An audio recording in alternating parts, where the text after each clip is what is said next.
In this guide, I'm going to show you how to fix a Nintendo Switch 2 Pro controller that's not connecting. This is Miguel from Just Boz, and before we get into this guide, make sure to like the video and subscribe to the channel with all notifications on for more content like this. It really does help out the channel and we'd greatly appreciate it. If you have any questions, just ask them down in the comment section below. I'm going to be doing my best to reply to every single comment down there.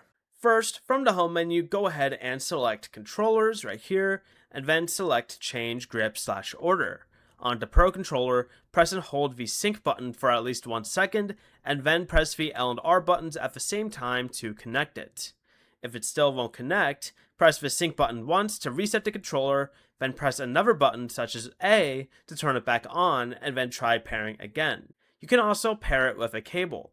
To do this, power on the Switch 2, then connect the Pro controller directly to the console using the included USB-C cable. If you're playing docked, connect the controller to one of the dock's USB ports instead.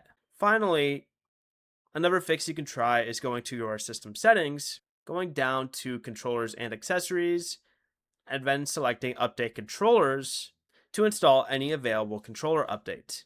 Before you leave, remember to like the video and subscribe to the channel with all notifications on for more content like this. It really does help out the channel and we'd greatly appreciate it. And if you did have any questions, just ask them down in the comment section below. I'm going to be doing my best to reply to every single comment down there. Peace.